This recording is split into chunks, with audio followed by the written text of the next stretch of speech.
Hey guys, welcome back to the Elevate HD podcast. This is episode 24. I am your host Holly, and today I am joined by the lovely Jasmin Jeffery. If you don't know Jasmin, I am sure you do, but she is a bikini competitor. She's the owner of KOMPAK. She's also the host of Not Just a Bikini Girl, also part of the lovely Physique Collective family, and also one of my very best friends and my boss. So, Jasmin, welcome to the podcast. Would you say I'm your boss? I would not You're say my boss. My boss in No, KOMPAK. I would never put myself in that position with you, ever. Well, she calls herself my fake big sister, but she's only older than me by like a month, so. That's so true, isn't it? Oh man, but it's funny. We were like delaying this podcast, weren't we? Because I was like, I need to make myself look presentable, and all of like my hair's done, but like I did a show yesterday, and I was like, you know what? I'm gonna put eyebrows on, and She was like, Holly, I just need to do my eyebrows, so give me a second. But to be fair, considering you competed last night, like her show started at 8 p.m. last night, you're looking very fresh, and I'm impressed you even showed up. So it's well done. It's the lighting and the monster. Yeah, Lighting. caffeine and good lighting is all you need to get over the post-show hangover. I don't understand how people go out on the Raz after shows. After a show? No, thank you. Yeah, there was loads of people yesterday, like, going out drinking, and I was like, babe, please drink a coconut water or something before you start drinking, because trust me, you're going to feel terrible. And, like, some of them were working the next day. I was like, I feel awful now, and I never drink. Like, I think I maybe had one cocktail ever after show. Yeah, I'd have like a drink with my dinner, but I wouldn't go out fully on the piss because obviously you're dehydrated anyway. You're going to be so small that the drink is going to have its effect a lot quicker than normal, and it's probably not going to be the wise decision. So considering it's so exhausting anyway, you wake up as if you're hungover anyway without the additional alcohol on top of that. So fair play if you do manage to do it. I'm in awe because it wouldn't. Mate, I asked some of the girls because they were saying it. I was like, hang on, I said, have you water loaded a water cup over there? Yeah. I was like, okay, listen to me. Drink some water first before you have a drink. Because like I didn't cut anything. I basically didn't peak at all for that show. And that I just did. Like, we didn't cut water or anything like that. But I was like, please promise me you're gonna drink some water. I was like, so top tip for anyone, like, please, if you hear anyone and just like do the right thing and just tell them not to do it. As you can hear, the dogs are going off as per usual, but I ain't doing it. They can sort it. Yeah, it's up to him now. You're off duty for now. So yeah, tell us a bit about yourself. Like what got you into competing and kind of where you're at now in terms of you're in the middle of your season now. So give us an update on that. God, I don't know where to start. So, start at the beginning. So we start at the beginning of the season. So I went to Dallas. It started December last year. I didn't track any food. I was just very much intuitive, informed eating, whatever you want to call it. And I was kind of playing with the idea of doing start of the season because I'd never done it before. So I kind of wanted to tick that box and go, what's the experience like? Have I done it before? What's it like? Blah, blah, blah. I also thought about things from my own personal life, like what was going on. And I think this year it's definitely been one where I've had to not just think about myself. I've had to think about my other half because with his coaching, I was looking at when his clients were competing, I was like, right, how can I tick the boxes that I want to do selfishly while also kind of making sure it fits in. And I think that's something that I've really tried my best to do this season, is try and integrate my season as much as possible with what's been going on around my life, instead of just going, okay, this is my prep, now everything else has to not take priority. It's tried to kind of balance it. So yeah, I decided to start dieting when I came back from Dallas over Christmas. Didn't really tell hardly anyone, secret prep as usual, because I know it works for me. With the plan of the only plans I had were the two Boroughs regional, the end of March, and the pro qualifier, the UK pro qualifier 2 weeks later. That was really weird for me because I'm not, you know me, I don't really ever plan anything. So just to have those two planned felt very strange. And then after that, we assessed the situation. And long story short, it's funny, my show decisions have been very much like on a practical basis. Like, can I do this show from a logical, practical situation with like dog cover, all typical life things, which have actually led me into like the biggest lessons as such. So I couldn't go to FIBO with Joe. We couldn't get dog cover. So I was like, right, can't go to NFM because it's too far. It's Scotland. Like, right, what option have I got next? PCA Bedford, down the road from me. Oh, I haven't done PCA in a while. That would be a good mental challenge because I've done it twice. I didn't place. I've maybe got a bit of vendetta, let's be honest. So then, yeah, came back to do the PCA. And then I assessed afterwards and went, oh, I did the UK Pro qualifier. I wasn't happy with the package I bought 100%. I was happy, like, I would say I was like 80% happy. I won my novice class, so that was amazing. But like, I had this thing going, oh, I don't feel like I've bought the package that I really wanted to bring for UK Pro qualifier, which then led me to Portugal. After Portugal, it was like, right, and Holly knows this anyway, and I'm not going to shy away from it. I've been El Flapper. I just keep constantly calling myself El Flapper because I've been very like indecisive at times, being like, what should I do? What shouldn't I do?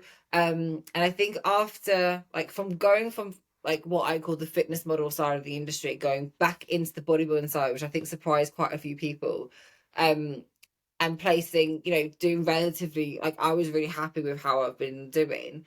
I think it's been interesting for me to see things like from, okay, what do I want to do personally, but also like it's interesting to kind of get people's external opinions because prep, bodybuilding, social media the external opinions can play into it. I don't care what anyone tells you. It doesn't matter whether you're a first timer, did it once, or you're someone that's kind of like looked up to in the industry to some degree. Like people, like you do kind of go, oh, what do I do next? And then you try and look at other people's opinions. I think when I got the PCA overall, it's been very interesting to see people what they've been saying. Oh, like you should do this show, you should do that show, and it's like, whoa, okay, I can definitely see myself going from like what I call it the angel and devil, going like, okay, the devil, like irrational, which is a very good part, by the way. You can use your irrational bodybuilding side to a very good, like, for benefit, but also the side of like, okay, I could just keep pushing, I could just keep going, I could just do the next show, I could do universe, I could do this, and then it's like, okay, where do I draw the line here? And also, if I want to go back into the fitness model side, I can't bring what I'm bringing now because it's not going to work. Like, it's a completely different look, which then requires me to do different things. So it's kind of been interesting for me to kind of dip in between and really understand like the differences in my physique and what that requires. Like going into Mammy Pro, which just happened yesterday, required me to not peak, gain a lot more weight, push a lot more food. Like that, I actually thought that was going to be fine, but it actually was more of a challenge than what I thought it was going to be, which again has been quite interesting. So yeah, it's been a mad season. It's been I had no idea it would be the season that it is, but I think as much as I have been very irrational at times, and I have have been El Flapper, I'm just gonna keep saying it, El Flapper, it's the only way I can describe it. At the same time, there's been real cool experiences that at the moment I was like, why there was situations that have happened so far. I've been like, what the fuck, like that's annoying, or but it's also, I feel like it's led me onto this path that I'm on now. So it's been like trying to go with the flow while trying to like keep the irrational prep brain at bay while being rational and logical at the same time. So there's my ramble done. I like it. Very well summarised. Well, I feel like have I missed anything? The podcast's over. We can just end it now. No, but I think it is a bit difficult as well because you're like me, that we like to have experimental seasons. We haven't really put ourselves into a box yet because although we've both been competing for years and we've done multiple federations and shows, we still don't really feel like we're ready to commit to something and go down that line. And like, I'm sure it will come eventually. And I know you've kind of spoken about that before. But when you are kind of being experimental, it's amazing because you get to try so many looks, so many shows, so many federations, so many different bikinis and hair and makeup, and everything can change. But at the same time, it doesn't help you feeling a bit scattered, because one federation wants you one way, another a different way. You know, for fitness modeling, you probably have to come in a lot softer than bodybuilding, and that can play with your head because, you know, we're taught to believe that the leaner the better all the time. So that kind of is feeling like you're going in the opposite direction of how you should be. So do you feel like the experimentation kind of plays into that, the fact that you are kind of a bit jumbled in your head? I think it's been like where, like, what direction do I want to go down long term? Because I think when you've been competing for as long as we have, and like when I say this, it's funny because I spoke to Kerry Bullock about this, and she goes, I'm older than you. I was like, I'm not talking about your age. No, it's like, you know, when people say training age, not regular age, it's like competing age, not regular age. That's what we're talking about. That's so true. So there's training age, and there's also competing age. Exactly. You know, and I can't help but think, you know, I'm turning 30 in like less than 6 months' time. So I'm like, okay, where do I see myself into like this next chapter and stuff? And I don't want people thinking, oh, like she's gonna stop bodybuilding, whatever. Like, that's not my intention. But it makes you kind of, when you've done it for so many years and you've experienced a lot of different experiences, like I have, it kind of makes you think, okay, so where like there's a thing in bodybuilding in general, if I've learned anything, is that there's this like there's like with the criteria, there's bringing what you need to do for that criteria, but also not losing yourself in the process. And I think when you're choosing what you want, when you've done your experimentation and maybe you're trying to kind of narrow it down, or you've been doing it for 5+ years and you're thinking, okay, what's next? Again, there's doing what everyone thinks you should do with federation choices, and then what you want to do. And then there's also another thing of like, where does your physique sit? But again, where do you want to go?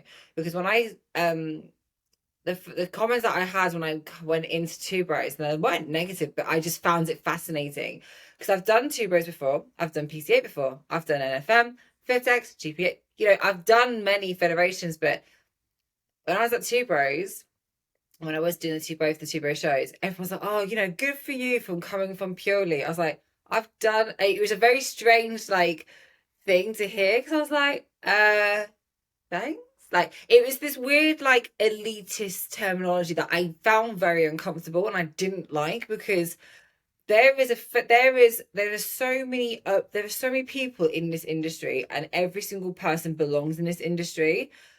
Where they choose to go and what federations they choose, no one should ever judge you for where you want to go. There's a space for everyone. So, you know, for example, when you've got a mum of 4 who may have cesarean scars, might have been quite overweight and wants to do something for themselves, yeah, Purely is a fucking amazing choice. Lifting Girls is another amazing choice. There's so many other federations, but I'm just saying, like, I do get this sense of like this weird elitist part of the industry, and I'm just like, scrap that shit, man. There's a federation for every person, and also for every stage of where you're at in your competing journey. And also for me, you know, as I was lean at the beginning of the season, but yeah, Two Bros PCA fitted. Yeah. But now I'm reversing out. Then there's other federations there for me. And that's the same thing for, like, if you are a competitor that maybe doesn't want to go that lean, or maybe can't get that lean yet because the muscle maturity isn't there, or whatever. Like, there's a federation for you in every stretch. But it has been interesting, like, once I won the PCA overall, everyone's like, oh, you've got to do PCA overall. I'm like, do I? But then I actually started to think, should I do it? Yeah. Should I do it? Yeah. And then when people see me in it, like, I guess my last show before the season was Purely, did very well. I think everyone saw me in a Purely way, and then when I went to Two Bros, they're like, oh, I can definitely see you in IFBB now. I'm like, yeah, but I'm still the same structure, I'm still the same physique, but it's interesting to see where people's perceptions of you change. Like, oh, you definitely should go down IFBB now. I'm like, what? Because I've done it. Like, I found it fascinating to kind of, I guess, see my prep like within like internally, but also from like if I can take myself out of my prep and watch Yeah, it, if that like makes a sense. bird's eye view. Yeah, like a bird's Yeah, eye view. And even after Mary Pro yesterday, had some really lovely comments. And again, people being like, "Oh, just need to go back to two bros. You just need to go back to Peter. You're just there." And I'm just like, I might be there, but my heart might want to go elsewhere yeah, because there's another part of me that wants to get scratched. And maybe, you know, I might like my physique. I love my physique one way, but I also like my physique another way as well. yeah. So yeah, it's been a very interesting season. I think it's interesting because it just shows how humans inherently like to put people into boxes, and everyone needs to have a label and a place. So for someone like you or for someone like me who likes to dip their toes into lots of different things, they don't know what to do with us or how to explain us. So they find that stressful because they want to label you and say you're the fitness model girl, you're the pure elite girl, you're the two bros girl, and it's easier for them to kind of manage everything in their head. But like Yeah. as you said, like obviously, I don't think anyone is going to turn around and say no to a pro card if they're offered it. But not everyone competes to get a pro card. You know, as you said, there's so many different things. Like if someone's had a massive transformation and lost loads of weight and they just want to celebrate that, a mum of four just wants to feel like take her own charge back of herself and do something for herself when she's busy running around all them all day and wants to give herself a challenge, or someone who's had an operation and feels like they never could walk again, let alone go back to the gym, and they want to show off on stage, or maybe someone just has it on their bucket list. Like there are so many reasons why someone wants to get on stage that we shouldn't just put everyone into the same box of, oh yeah, obviously everyone's going to get a pro card, because I think that's where the elitist attitude is coming from, where people who are going for pro cards look down on those who aren't and thinking, oh, they're not serious enough. You know, I've Yeah. heard other federations that are not two bros referred to as quote unquote Mickey Mouse federations, which to me is highly insulting. Both of the federations and the athletes and the coaches that put their athletes in there, because everyone works just as hard. Everyone has to do their cardio. Everyone has to eat low food. Everyone has to commit to the process, regardless of what federation, what level, what stage you're in. We're all doing the same thing. So I just think it's a little bit like unfair and a bit ignorant to be like calling these federations these things because it's just not what you want, because that's absolutely Yeah. fine. If you want to get a pro card and you would just want to go down the IFBB route, fair play to you, that is amazing. But that's not for everyone, and thank God it's not for everyone, because it would be a very boring sport if everyone was doing the same thing. I think it's fun that everyone's going for different federations, different classes, different criteria. I love that whole side of things. Yeah, so true, man. And like, I think people couldn't get their head around the fact that I was doing two bros, doing two pro qualifiers, and the main goal wasn't my pro card.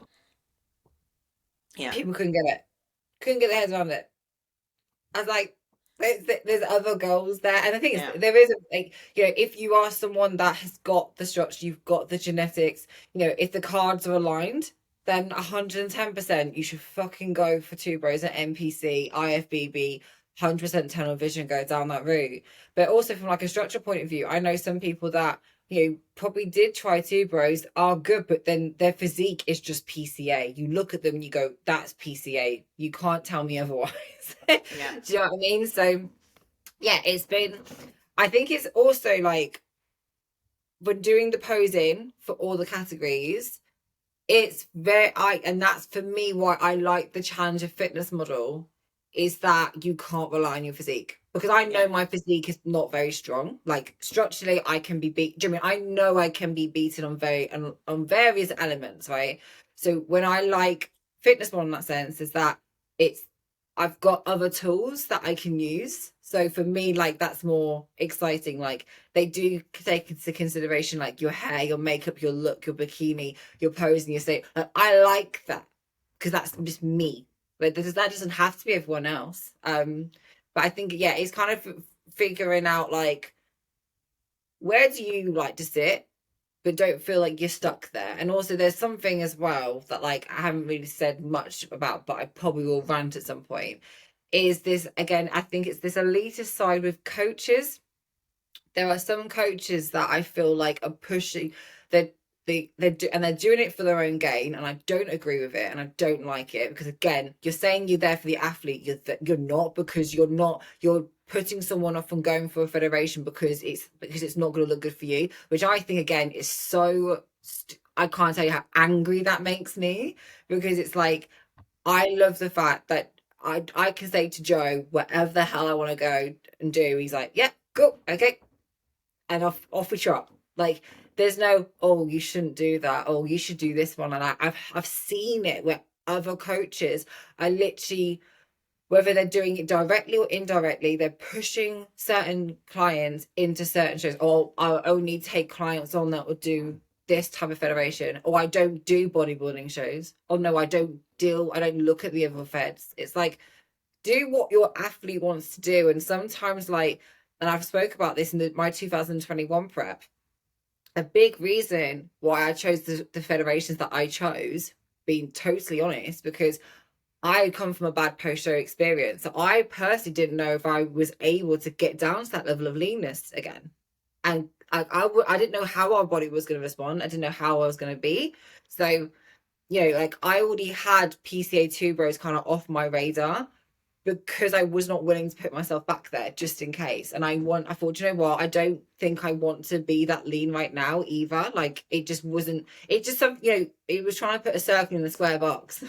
It wasn't working. But I didn't put pressure on myself. I didn't think, oh, am I not serious enough? I was just like, I'm going with what is right for me. And I don't give a shit what anyone else says. And I'm so glad I have tried my best to do that. And I think that's why I've had a few people say, you seem like you're very, like, in kind of off the radar or in your own zone. I'm like, I am, because I have to be. Mm-hmm. That's the only way I feel like I can do this and do what's right for me, is being a bit more insular with stuff. But it's probably the most in tune I've ever been. So it's kind of that trade-off. And I think I think for me, any time, like, I've had a friend messaged me a few weeks ago, like, it's a good friend of mine before competing, and she doesn't mean anything by it, but she said, Jess, like, is there going to come a point that, like, you stop doing this bodybuilding stuff? And I kind of turned around to her, I was like, babe, that's like me telling you not to have a horse, and you've had a horse since you were a child. Like, every moment I'm like, oh, like, is this going to be, is this maybe my last run? Like, there's something that's what I found so addictive, is like how many lessons and experiences it teaches me every time. Maybe when that season comes when I don't learn anything else, it might happen. But, like, even this season, I'm like, whoa, I have really been put through the roster with a couple of situations. And it's like, wow, like, in the moment it's shit, but then I'm like, wow, that's really taught me something. That's really made me more resilient. Like, so it's a blessing in a way. So would you be able to share any of the lessons that you've learned along this past prep? You have to be happy with the package that you bring. Like, truly. Mm-hmm. Because there's going to be times where you are going to be overlooked. And you're going to be thrown into a crossfire. And I hate saying the P word, but you will be thrown occasionally. I'm not saying there's politics everywhere, because there isn't. But there's this weird, and in any industry, because I speak to friends in dog world, horse world, whatever world, like, this is life, guys. This isn't just bodybuilding. Any sport, literally any sport. Yeah. Any sport, any life, any industry, there's this weird 10% of politics in anywhere you go in this world, right? And sometimes there's this weird 10% that you'll just end up accidentally being thrown into it, and it completely catches you off guard. But you just have, like, as much as it sucks and it's shit in the moment, you have to just go, right, that's a lesson, and it's going to teach me something, even if I don't understand it right now. I think sometimes in bodybuilding, like, when something happens, we want the immediate answer. Why did that happen? Whether it's good or bad, we need to know now. When actually sometimes you just need to wait, and everything kind of, like, I think sometimes we want to know the path. Okay, why is the path like that? Where does it go? And actually just trust that it is your timing it's all kind of working out in a weird way. Yeah. So every something like that, you have to be happy with the package you bring in. And also, and this is why I do like doing different federations, because like yesterday, I just love the vibe. Like, I love the type of, I don't want to say type of person, but like, you know, I love that side where, and I'm not saying bodybuilding aren't like that because there's fucking good cracks there, but I like you. I'm not gonna meet many people that I do in Miami Pro that I would do at Two Bros. Mm-hmm. And I love that type of person where, you know, it's their first time competing.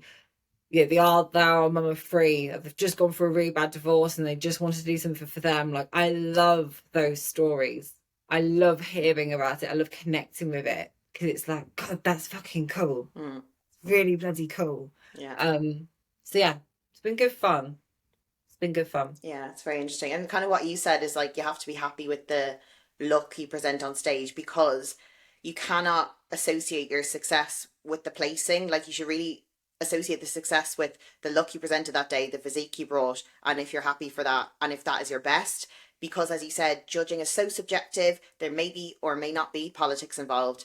So you cannot just directly associate or correlate a placing with your physique. And something that on the Physique Collective forum, I asked a question a while ago on posing because when I first was about to step on stage again last year, I had so many nerves. I hadn't done it in 3 years and I was like, oh my God, how am I going to get on stage? I'm terrified. I feel like I'm going to be shaking. So I asked a question on the posing thread, like how to stop the nerves ahead of the posing, like getting on stage.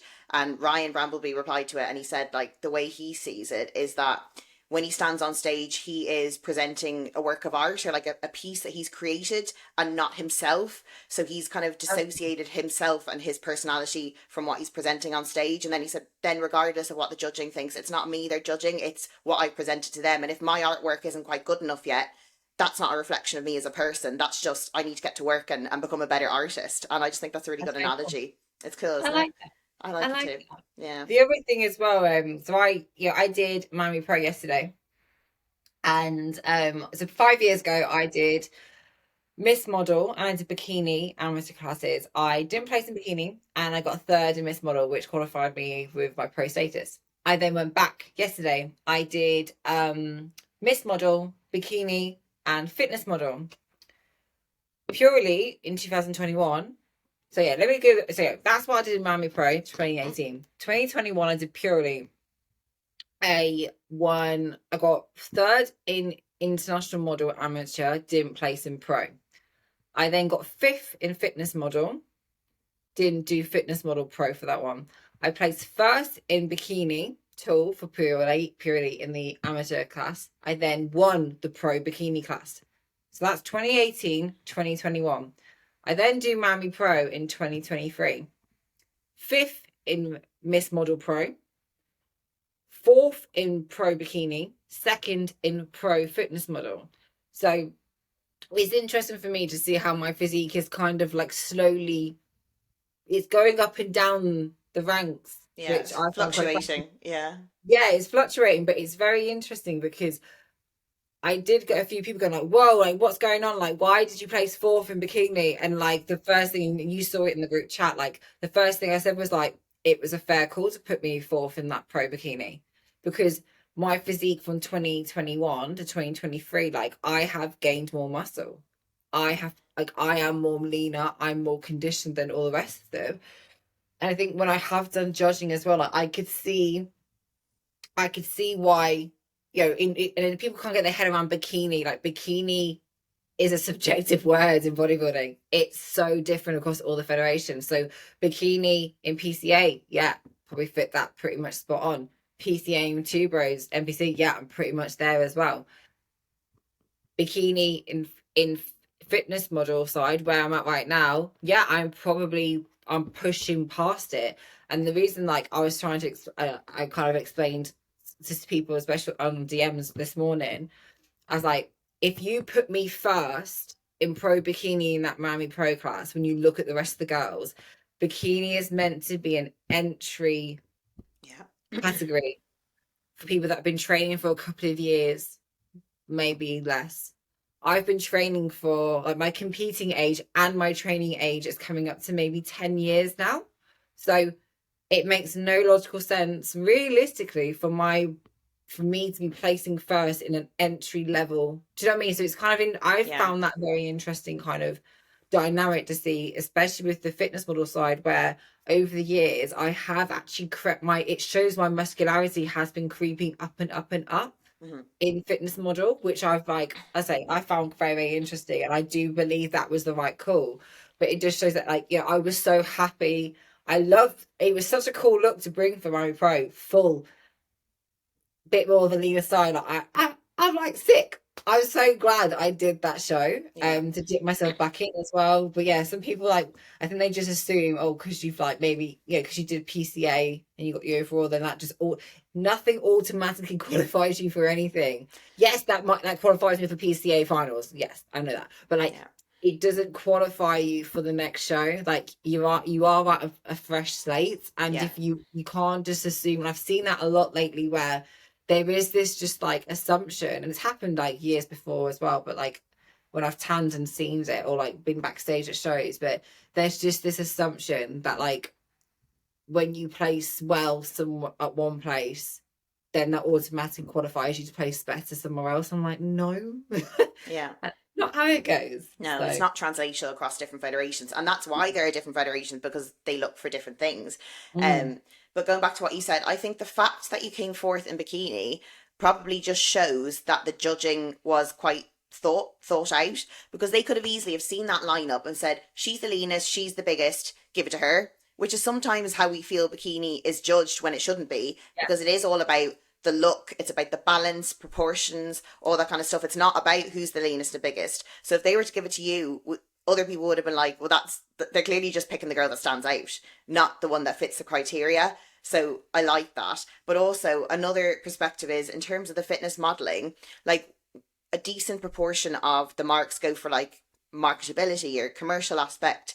If you're to put any of that lineup on a magazine cover, who's the one that's going to stand out for weird reasons? It's going to be you, because you're not looking at women's health and seeing someone who's a very muscular woman on the cover necessarily. They're going to be the athletic build, not super shredded, but a bit conditioned, much more achievable to the average person. And that's why the average person picks it up, because they think, I could look like that if I worked a bit hard to get it. Whereas they probably look at you and say, I will never look like that unless I spend 10 years training specifically for this, which in reality is not realistic for 99.9% of the population.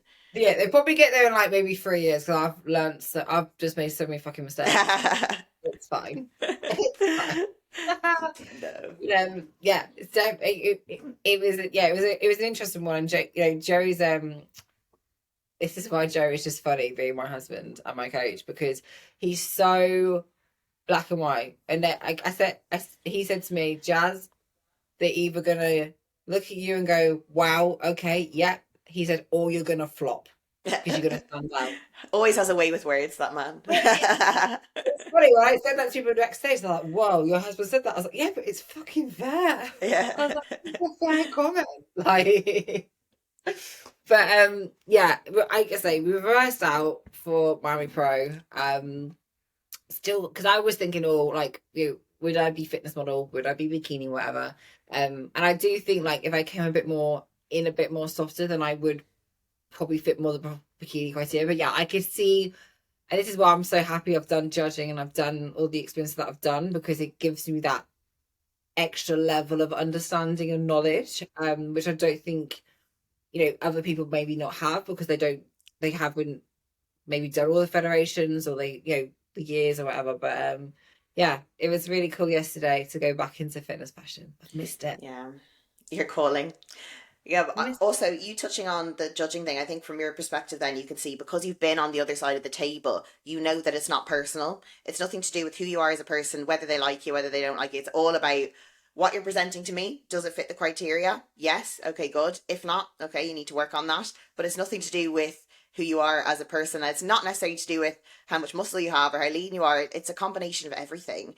So knowing that it is very, setting the rules and going against the rules, you're not as hurt if you don't do so well, because you're like, okay, didn't fit the criteria. That's cool. Might fit the criteria if I do another show tomorrow, So you can't take it to heart, because it's just one moment. And as you said, you do a show, great. Next week, people have forgotten about it because there's another show. So time moves on fast and news gets old quickly. So there's no point in getting down about anything, because very soon people will forget and move on.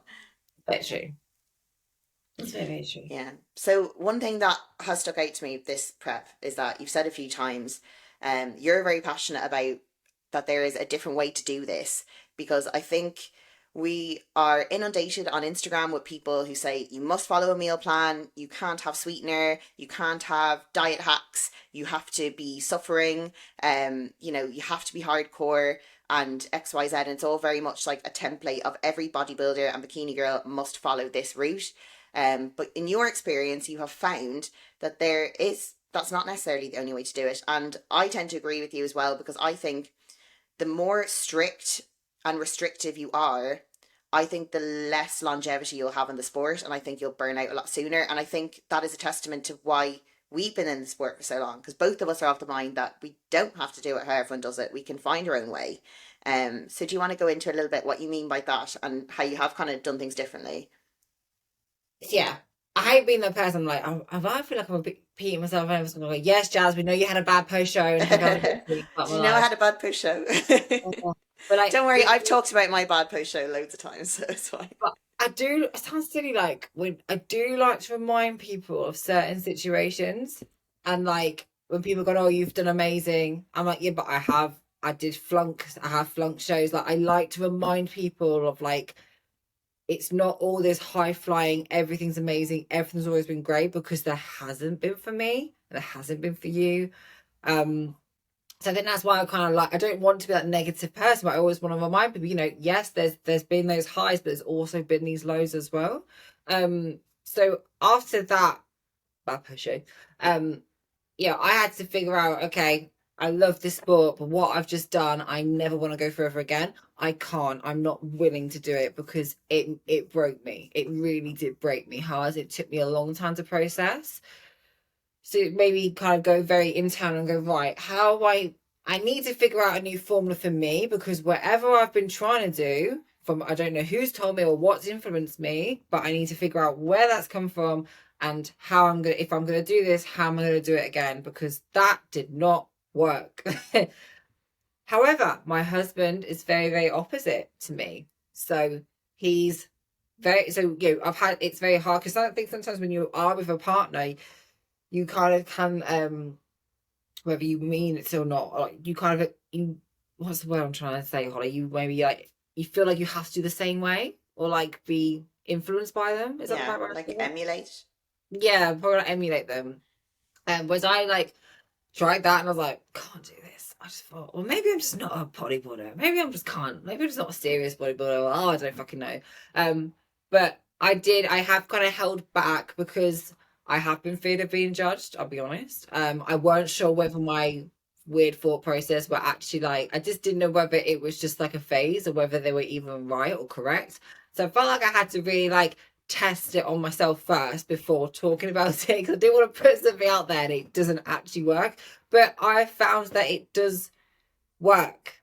Like, there is so many ways of doing things. Like, there is meal plan, there is macro tracking, there's calorie counting, there's whatever way you want to call it, intuitive eating, informed eating, whatever way you want to put that.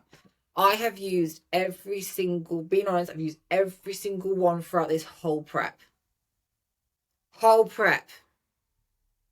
And everyone's going to be like, what the fuck? Oh, you definitely use it at the end. No. I used it 2 weeks out from PCA. 3 weeks out from my first show. I had to do 3 days intuitive. Yeah. Was it ideal? Of course it fucking wasn't. But I had some stuff going on where I had no choice. I was stuck in my grandma's conservatory, stuck in her house. Last minute having to care for her. Couldn't leave the house. Managed to drag a treadmill in there. Forgot scales. Gran didn't have any. Couldn't leave. Had to think on my bloody feet and not have a meltdown. Whereas those situations in 2018, if I would have used the same mentality, I'd tell you now, my post show would be bad. It would have really spiraled. And I think it's catching those moments where the stress and the fight or flight response in prep can floor you, or it bites you later on. Instead of, if you would have just looked at your kind of like toolkit and gone, right, so I've got macro track, calorie counting. I've got all these options. Which one's going to work best for me right now? And it's funny, like with my prep, I was like calorie counting pretty much. And then the week that I said, Joe, right, you've cooked my food quite low now, dickhead. Let's Was go that the day I was instead. in the kitchen? Yeah, I was like, so let's do meal You're like, plan. Holly, my cream of rice is gone. So yeah, so we did meal plan. No, macaroni. Yeah, so yeah, cream of rice had to go because the calories got cut. We're gonna do meal plan. Then other stuff happened. I thought, well, looks like I can go back to calorie counting then. Like, because again, life happened, shit happened. Week before the UK Pro qualifiers, when I was in Manchester with you, I ate out. Oh no. She ate a whole head of broccoli. Quid. So, I ate out on peak week. Oh no. I found chicken and salad and a How many broccoli. Subway salads do you think you've eaten this prep? Stupid. The limit does not exist. The limit does not exist. Did I like track it to the gram? No. Did it matter? No. So like it's hard because I don't want people to then perceive that as like, oh, I'll just do the fucking thing. No. That's not what I'm saying. But there's this like nice in between bit that I feel like more people need to kind of like come into this part. There's like this little in between bit, which is really fucking fun. It's really good fun. I think they're afraid. And it is hard because I had to use my off season to really sort out a few issues that I realised like they weren't from bodybuilding. They were just like stuff that they've been there for a while. They've been there before bodybuilding. Maybe I used bodybuilding without realising to hide some of it. I think that's where the danger comes in as well, where people are using bodybuilding to hide and mask when actually you can use it in a positive way. It just depends on what you decide to do. So little thing, I could not have packets of things in the house until last year. I've always been like that. That was before bodybuilding. Joe would have some of the meal plan and be like, you can't have that. How bad of me. Sorry, Joe. That's a sugar food. So I thought, right, well, I don't want to like not do competing and not do bodybuilding because I love it, but I do need to sort that out as well, like, because it's been aware. So yeah, I used my last off season to really tackle that head on. And yeah, I flunked it a couple of times. I was like, maybe overshot my food like twice or whatever. Do you mean like it's not been perfect, but like I was like, well, I either sort that out now or it hits me later on. And I'm not willing to like, I think for this season, like I'm trying my best with a lot of things in my life to not go, oh, I'll wait until prep's done, or I'll push that back, or I'll have that conversation. And so it's like, no, life is happening now, and you have to sort it out now. You can't just keep using bodybuilding to mask and hide every single thing because it's going to bite you so hard. And I think that's where the negative connotations of bodybuilding come in. That's when you can potentially leave bodybuilding feeling quite bitter, angry, resentment, and that's not a nice place to be at. Like, you want to hopefully leave parts of your journey or parts of competing or bodybuilding like peacefully, not bitter and angry. And I think that's definitely been a good eye opener for me. And like, we've had these conversations where I've been I've been considering where I want to fit in this industry. And for me right now, I don't think, as much as I know that like I've got that, as I was saying this, I got this irrational part of my head going, yeah, but you can't just do it again. No, just like, I know deep down for me, I don't think I'll go back to bodybuilding for a while now. And that's not because I'm bitter, not because I'm angry, like because I did so much this season that I have like it's really, I've been able to kind of put a lot of things at peace, and I've really shown myself, yes, like you can do that. You can be that lead again. You can, you can you've proved to yourself that you can do it. So it's like, I know that I can go back there if I want to, like you reminded me literally a few days ago, but like, I know for me, like before I do my next part of my journey, I wanted to really like settle a few things, and I've done it. And it's understanding, right, now I really want to go into this next phase, but I'm not bitter, I'm not angry. Like, it's just now where I'm at, what I want to do. I don't, and it makes I could just keep pushing. I could just do another pro qualifier. I could just do PCA Universe. But my body was giving me the signs of, okay, your mind's saying you can do whatever you want to do, but your body's going, okay, you're really starting, like, it was like going to push past that level where I thought that's not healthy and that's not good. Yeah. It's easy to ignore it, but I know the repercussions of that when you do ignore it. Post-show it's a lot harder, and I'm like, I'm not willing to go there again. No. I'm just not. No. So, reversing out, starts reverse out 1st of May. Still was going, I could just do PCA Universe still. And I was like, no, Jasmin. So, like, yeah, we're doing reversing out, going, and then it makes more sense for me to go back into the fitness model side because it's what I love. I feel really good there. Love the posing. I love the way my physique looks. So it's all kind of fallen into a really nice place, which I kind of had in my head, but it's nice to see it kind of phase out the way it has. Yeah.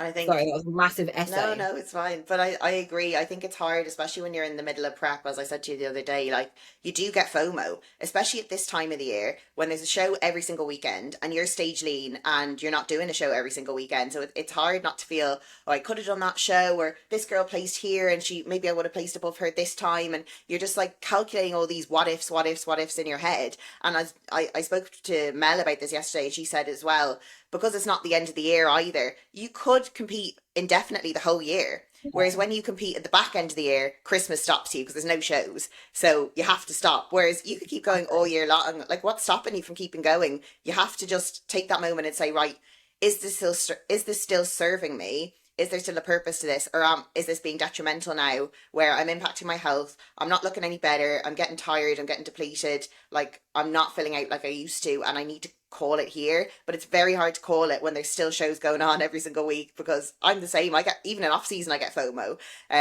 But when you're literally ready to get on stage, if you could, and then you say, no, I'm not going to do it this time. It takes a lot of mental resilience to do that and to kind of stay aligned with, right, this is what I want to do now. And in your case, I'm ready to not do bodybuilding shows for now and go down the fitness modeling route. But still, I'm sure it's still hard for you to see the shows still ongoing. But I reminded Jasmin of this the other day when we had a talk, and I think competitors feel they have this like allegiance to other people to tell them what they're doing. And as Jazz proves with her secret preps, like sometimes it's just better doing things for yourself and for your own reasons. And as we saw Jenny Hamilton, she, competed yesterday and she kept that her cards close to her chest on that one. You don't have to tell anyone. If you decide to retire, if you decide to stop bodybuilding, if you decide to move to a certain fed, you don't have to announce it, because you could 6 months down the line say, oh, actually, I changed my mind, I want to go back again. And then do you have to make another post telling everyone, oh, don't worry about that, forget that I retired, I'm back again? Like, just don't tell anyone. You don't have to put a label on anything. You can just decide, okay, I'm transitioning to a new idea for now. Don't know about the future, don't know if I'll ever do it again, but let's just put a pin in it so I can come back to it if I want, because you don't owe anyone anything. You don't owe anyone to tell them what you're doing or what your plans are. It's so true. Like, it's so nice as well when people come up to me like, I'm doing a secret prep too. It's a trend now. Everyone's a secret girl. You're not going to see any physique updates ever again on Instagram because everyone is secret. There's no 10 weeks out. It's just like silence. It's funny because everyone comes up to me. I'm like, I didn't start the secret prep thing. I just, it's been people have done it before me. Like, it's not like this thing. But it's you were so spot on though. Like, mic drop moment for you there. Like, I'll drop my mic. Don't spot the audio quality, man. No, don't. It's so true. Like, you don't have to put a pin. You don't have to do these big announcements. And I think I felt like that for a moment, being like, oh, do I have to? Like, do I have to do that? And you're just like, no, Jazz, you don't. And I was like, okay. No. Holly did like be my voice of reason. I said to her the other day, I was like, do you want my honest opinion? And then she saw Holly is typing for about 10 minutes. She was like, oh God, she's still going. 3 minutes. You typed for 3 minutes. And I just sat there like glued. You know what I was doing? I was making my cream of rice and it was in the microwave. So I had to stop the microwave. I sat on the kitchen floor to type it out because I was like, I can't focus on anything except for this message right now. So I could spill out all my thoughts. Oh, it's so funny. So that's what you need. And like on prep, instead of just listening to like all social media telling you what to do, have those few close friends that you can rely on that are going to give you a slap if you need it, or some reassurance, or and kind of being able to read what you need. Like sometimes each of us needs tough love, some of us needs soft love. So it just Yeah. depends on where you're at. And I was like, in that moment, that's why I asked you, like, do you want me to be honest with you? Because I was like, I'm about to give you something real here, and are you ready to take it? And you said yes. I was like, okay, here you go. But sometimes you're not in that mindset, and you need someone to just be a bit more soft and supportive of you. So instead of just worrying about what everyone thinks on Instagram, like, pick those close friends that mean a lot to you and use them to kind of help you steer the ship, because all of us lose our heads on prep. All of us can't see ourselves objectively. You know, we think we look fat, we think we look too lean, we don't know, we don't see reality. So you need people who are going to level your head. And your coach can be enough, but sometimes it's nice to have outsiders' perspectives as well. It's so true what you said about like what do you need. So there's, I think this is something that I've learned a bit more this year from being on this side. I think it makes me think, God, I don't think I've actually like shown up very well for like you, Kerry, and whatever in the past. Because I would like, it's so glad when someone says to me, "What do you need right now?" Mm-hmm. And that's something that I'm gonna do a lot more when my friends are in prep. Because sometimes I actually don't know how to show up for my friends when they're on prep because I don't know where their head's at. I don't know what they need from me, but Mm-hmm. I know I want to show that I'm there for them, but I don't know what to say or do because I don't want to say the wrong thing. So for me, definitely something that I've learned is like whenever my friends in prep a bit more now, I'm gonna like after a show and be like, "What do you need from me right now? Do you need the listener? Do you need the ranter? Do you need me to kind of give you the opposite opinion? Do you want me to be the?" It's kind of like understanding what you need. And I've definitely got like a very small amount of people where I can just be so fucking honest with them. Have it literally no bars held. They get me. They know that like they know me, so they know that when I'm saying things, it's not anyway intentional for X, Y, Z. Like it's so I'm so grateful that I've got those people now. Because it's very easy to have the yes people or the people that aren't really that bothered or they're only really there during prep and then they just go on the sidelines. Like, do you know what I mean? Like it's good to have those people. And I think so for me, I'm definitely gonna ask my friends when they were in those positions, being like, where's your head at? What do you need? Because I think for me, I've definitely needed different things at different times, which Yeah. has been like obviously really like invaluable and helpful. So yeah, it's been a good one. Yeah, and it's interesting you say that because I sat through a talk yesterday at Fit Expo. It was about men's mental health, but it can kind of apply to anyone, I suppose. And obviously, James Elliott, who is my therapist, who I love, was on the talk, and they were saying that obviously, if someone comes to you with a broken leg, the first thing you say is, "How can I help?" You know, you're not going to try and fix it, but you're going to say, "How can I help you?" And if someone comes to you with like a mental issue or they're feeling down or feeling low, instead of trying to like fix them or shut them off or not know what to do or feel uncomfortable, just ask them, "How can I help?" Because sometimes all they need is a hug. Sometimes they'll just need someone to sit them with them in silence. Sometimes they'll be like, "Tell me what I need to know," you know, be harsh with me. So, you know, be kind of reactive in what they need from you, because they'll tell you what they need. And like that works both ways in a friendship, you know, it's not a one-way street. Is it true? Yeah. So in terms of like, if you were to give one piece of advice, even for like first timers, or say someone that has maybe been through a prep before and did it kind of the old school hardcore way, and you were to give them a piece of advice, kind of what would you like them to leave with? I think I said this to someone yesterday because they were worried about post show.